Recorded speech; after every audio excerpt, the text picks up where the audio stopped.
Hey, this is Zach Bagans from Ghost Adventures, and you are listening to the ghost host, Sophia Temperilli, on liveparanormal.com.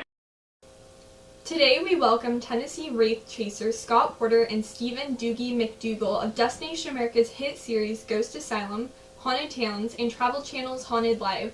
I want to thank Center Stage Events for making today's interview with Scott and Doogie possible. Everyone visit centerstageevents.com or ctickets.us for your tickets to the Voyage of the Other Side. Events aboard the Queen Mary here in Long Beach. So they're a series of events, everyone. They're very cool. Recently they had Grant Wilson, and there will be many more upcoming events. So seriously, don't forget to check them out.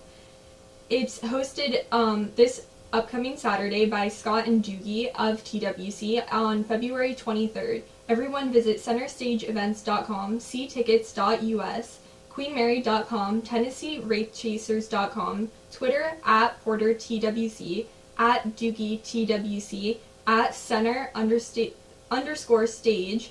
@the Queen Mary. Let's welcome them into the show. Hey, thanks for having us. Hey, thank you both so much for coming on today. Oh, thank you. It's going to be a blast. I know that you're going to be upcoming here in Long Beach, California, to the Queen Mary. Can you tell us a little bit about the event and what you can expect from actually investigating the legendary RMS Queen Mary?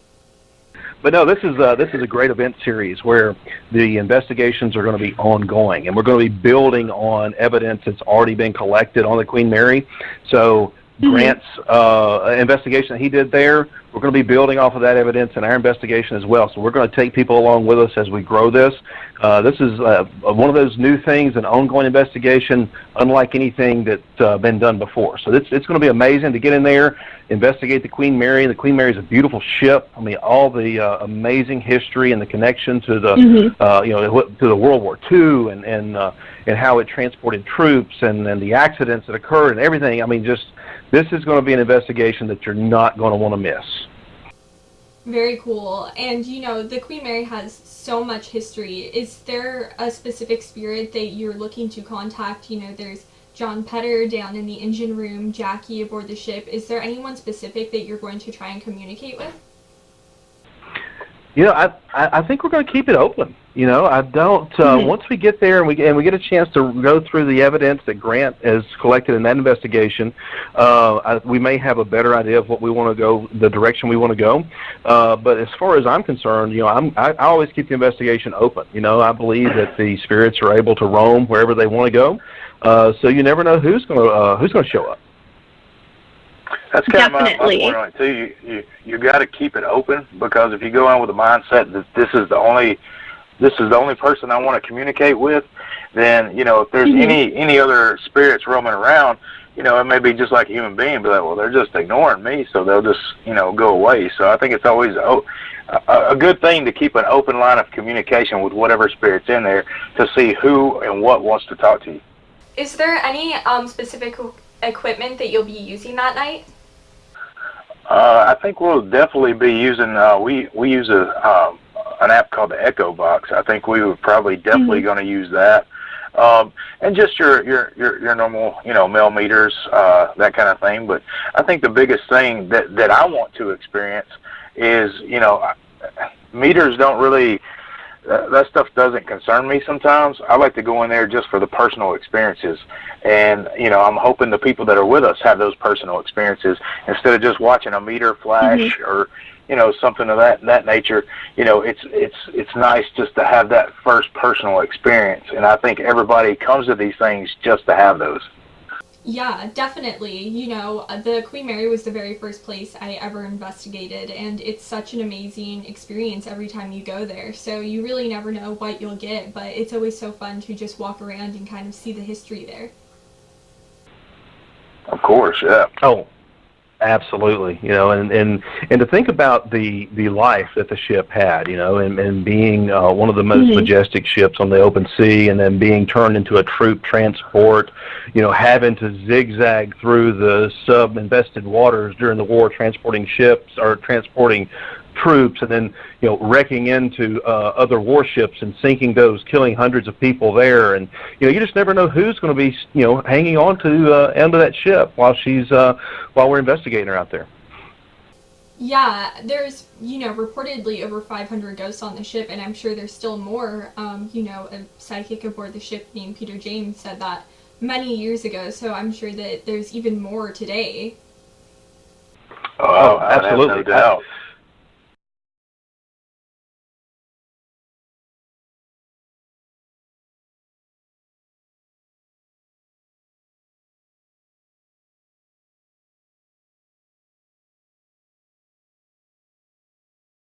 When we did go into the first-class swimming pool with my videographer and their appointed security guard, Jackie began to speak audibly, verbally, where you could hear him and I could hear him and the whole world was able to hear her speak, verbally, audibly.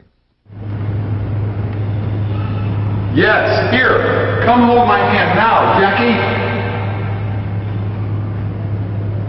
Let me help you. Okay, talk to me again. I don't want to go away unless you know we're here with love. I'm here to help you. Yes, you can find your mommy too. Your mommy loves you too like we do. We're here with love and light for you. Talk to me. I'm not going to hurt you, I promise you that.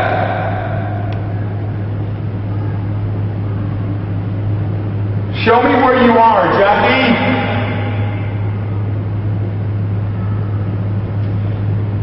She said she's caught. Did you hear that? Where's she caught? Where are you caught? On top? Are we on? You don't have to stay here. You don't have to stay here. Yes, you can do that too if you want to. Mommy loves you too. Won't you let me hold your hand?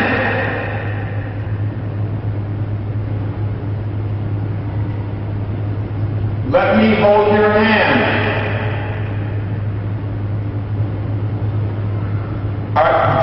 Do you like Sarah? And do you know Carrie? Is Carrie your friend? Jackie! Talk to me again, Jackie.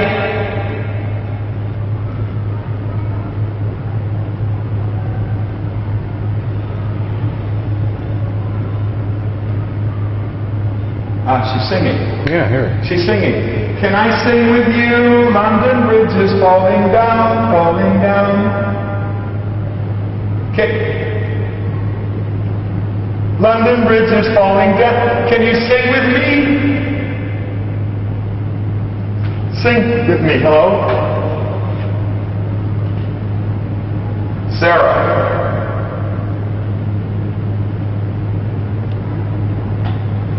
Can you sing with me?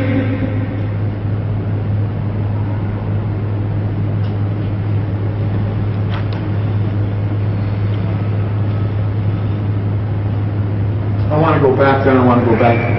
Listen. Yes! I want to look. I'm looking. Talk to me, Jackie. Let me help you.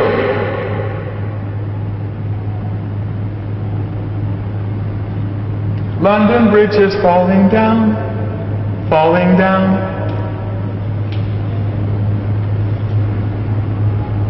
Here? And, with this upcoming event, the Voyage to the Other Side, how did you initially meet Lindsay Center and kind of collaborate on this event? But I'd met Lindsay at an event we had at Scottsville, Kentucky, and that was the first time I met Lindsay, and she was there with Grant Wilson. And of course, I'll let Porter speak on how he met her. I know he met her before I did, I do believe. But I think she just reached out to us, us both, and decided to, hey, let's get in on this event series. But I'll let you take over from there, Porter, because I'm not sure how you met her. Yeah, I've met Lindsay a long time ago too, and we started talking to her and Grant.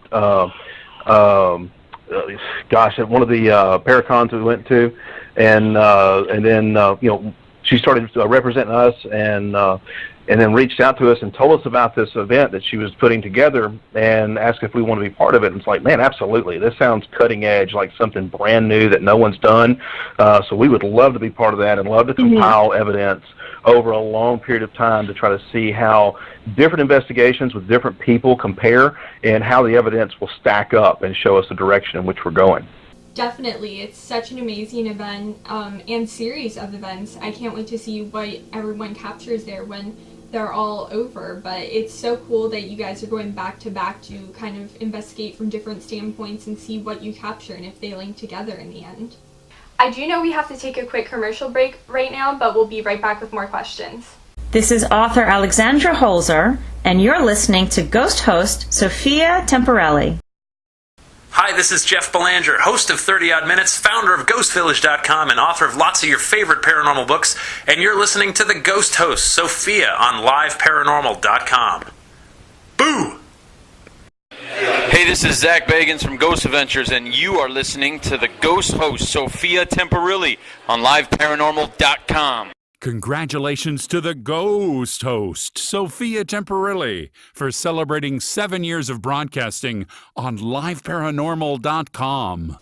A little bit before the break, we were talking about Haunted Live and ghost asylums, but how initially did each of you first have an interest in the paranormal and start investigating to then become a part of TWC? Go ahead, that goes way back for me. I've probably been in the paranormal for, I don't know, probably 25 years. I grew up in a haunted area of Tennessee, in 2 Civil War forts.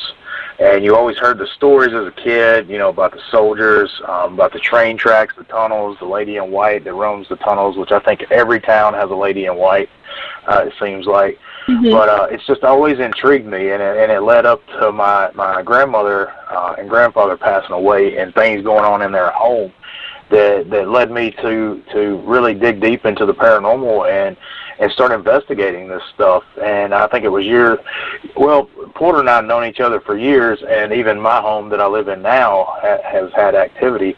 And he used to come over here. We would sit in here and, have things go on, clocks coming off the wall, ceiling tiles moving, that kind of stuff. So that just made it more intriguing and trying to find out what's going on. And I think life just kind of separated everybody, and Chris and I met up and started TWC, and I think I started talking back to Porter some more, and I was like, hey, man, we're doing this group, ghost hunting thing, and we're going around investigating everywhere. And Porter was, he was like us, one of the first members of TWC, and and like I said, here we are today, living our dream. I mean, we're very blessed to be able to go to the locations and see the things we do, but that's kind of the history of how, I've evolved to where I'm at now. Well, that's very cool that you grew up kind of around all of that history and, all of the activity, because, it really ingrained it in you. So later on, when you're doing these shows, it's just so natural. I grew up in a haunted house, so I can really relate to having just that kind of upbringing around the spirits. Yeah, of course. I mean, it kind of, you don't think that when you're younger, because sometimes, some of the grown-ups try to scare the hell out of you just by telling you stories. But, it was just kind of a seed that was planted years ago. And as I've gotten older, it just keeps sprouting and sprouting. And then, but, I have to say, I'm enjoying every minute of it. It's a blessing to be able to go to these locations and study what I'm intrigued about, that I've been intrigued about my whole life. And how about for you, Porter? What kind of led you to, join the group? I know that you shared some experiences investigating beforehand, but did you have any of your own personal experiences as a child? Oh gosh, absolutely. One of the things, I mean, I grew up growing up in the South. You know, you're right there in the Bible Belt. But I'm a PK. I'm a preacher's kid. So growing up in that, you know, I was always around, you know, death and the funeral homes, and you know, as a young kid. And it was, you know, being from the South, you know, when people deal with grief, it's like, you know, you go to the funeral home, you have the wakes, you have the service, you have the graveside service, and then families tend to congregate back home at someone's house, and they sit around, you know, drink coffee, reminisce, just, you know, just kind of a group therapy kind of thing. And, you know, and talk about good times, bad times, and everything else. And then, you know, it inevitably led to someone somewhere always talking about a ghost story. And one of the things that I never did understand is, how do all these people have ghost stories? And me, as a child, I didn't have one. And, you know, constantly, you know, was curious as to, you know, the happenings around these stories that people would tell, and what caused them to see these things or have these experiences. And then, you know, and was curious about that. But then many years later, while I was in college, I was at home one weekend, and I got up and heard or smelled breakfast. Saturday morning, get up, you know, you smell breakfast, and I was in college. I was thinking, great, this is going to be amazing. I'm going to get to eat a good breakfast at home, home-cooked meal. So I go down the hall, I look into the kitchen, I see my mother standing there wearing a pink housecoat cooking breakfast. I can hear the exhaust fan, I can smell the breakfast, hear the skillet, all that. So I, you know, go in the restroom, in the bathroom to freshen up real quick, and there just a, you know, couple seconds, you know, a couple minutes, whatever, come back out, and there was no smell, no sound, no nothing. And so I walked into the kitchen and, you know, looked at the stove. There was nothing on the stove. And my parents, if they were, you know, had to go out to the farm or do whatever, they would, you know, make me a plate or leave me a plate, stick it in the microwave or stick it in the oven. So I checked both places, nothing there. And went to the basement, yelled for them, couldn't find them, looked out in the garage, their car was gone. So knowing, you know, that sometimes they get called to go places if something happens, or if something's urgent, they just up and leave. So I thought, well, I'll call and see where they left breakfast. So I called my dad's cell phone and asked him about breakfast. And he said, what are you talking about? We're not there. I said, well, I know you're not here, but you left, you know, you normally leave breakfast for me. And he said, no, we've been gone all morning. And so my mom gets on the phone, and she's talking to me, and I'm telling her the same thing. And she's like, what are you talking about? I was like, you were just standing here cooking breakfast in a pink housecoat, and I was going to eat breakfast, but I can't find it. And she said, we've been gone since early this morning. We're in Bowling Green, Kentucky, an hour away, shopping. And if someone is in that house in a pink housecoat cooking breakfast, you need to get out and call the police. So this was my first real experience. You know, I saw something, heard something, smelled it. It was like a full-on experience, like it was real. Yeah. And so that drove me to wonder and to figure out what was this that I saw? How did, you know, I have finally had this experience that I can't explain. And so I tell that story, you know, to family and friends and everyone, and it kind of drove me to figure out, you know, what is this? And then as I went and sought out locations that were, you know, history related, you know, I love history. And so digging into the history, you always find these tales and these stories. That was one of the things that I loved about it. And so when Doogie and I were talking, you know, of course, he just already told you, we used to sit around his house and talk about setting up cameras at his place to try to catch stuff long before college. But, you know, it was one of those things that when he called, it was just perfect timing. And you know, as we were talking about it, you know, he's like, you know, let's get together and let's do this. And, you know, we'll put all of our forces together and just create the team, because each one of us had a unique skill, and we were able to pull those together to make it work. And you know, the research that you put into things is one of the things that I love. I love finding those little hidden stories and gems that connect to what the paranormal activity is. Well, that's such an amazing experience to have happen. I mean, that you were able to experience all of that at once. It is very strange that it came to you as your mom making you breakfast, but ghosts are very unexplainable. I can honestly say that probably would have slightly irritated me, because I still would have wanted food after. But, you know, it's cool that you had it really would have, but like it's cool that you had all of that at once. I mean, that's so rare to have happen. It is, and that was one of the funny things is that I still wanted breakfast. I was like, you know what? If you are here, even after I got off the phone with them, if you are here, can you please come out and cook breakfast? Because I'm tired of eating ramen noodles or ramen noodles at college.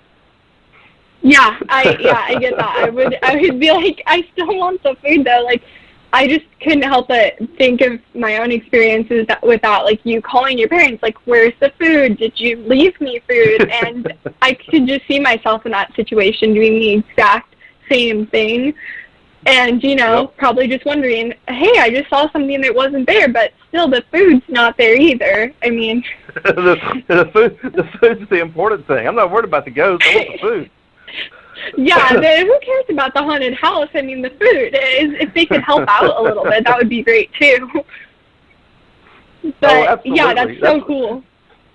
No, yeah, that's one of the big things I tell people all the time. They always ask me. They said, "Do you know, if you had something follow you home, or how do you feel about these things if they follow you home?" And I tell everybody, if they want to cook or do laundry, I'm happy with that. Yeah, definitely. The ghost in our house, we had a few, but you know, we got an EVP that said, "I'll help you put these lights up," and it was a lamp, kind of like a chandelier my mom had in her vanity that she couldn't put up forever. And whenever I tell people that, they go, "Oh, well, that's great. It wanted to help you." And I'm like, "Yeah, but it didn't actually help in the end." So, you know, great offer, but you know, where was the actual help when it came down to it? That's it. Yeah, where's the physical action? Yeah. Yeah.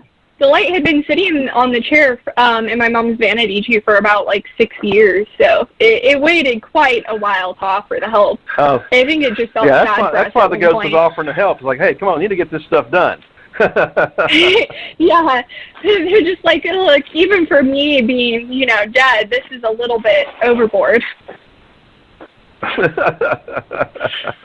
That's great. And I want to thank you both so much for taking time out of your very busy schedule to come on and talk about your shows and everything else paranormal today. So thank you again both so much. Oh, thank you. Appreciate it. We enjoyed it. Thank you. Thank you so much. And everybody out there listening, hit up Center Stage Events if you want to go to this event in Long Beach. It's beautiful out there, and it's going to be good weather, good time to hunt some spookies on the ship. So hit up at Center Stage Events and get your tickets now for the Queen Mary. We do have great weather, so although it's a little bit cold, it's mostly sunny.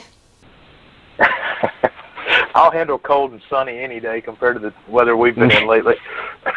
Yes, no kidding. Yeah, everyone in Long Beach, though, is just dying a little bit at the cold. My mom is. I particularly like it.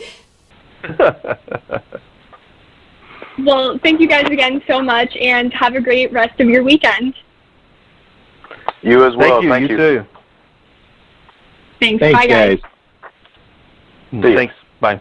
Scott and Doogie were so great. I want to thank them both again so much for coming on, and thank you, Lindsay Center, for booking everyone today. I want to thank you all for listening. The show definitely would not be possible without all of you, and I will talk to you guys again next week. Bye.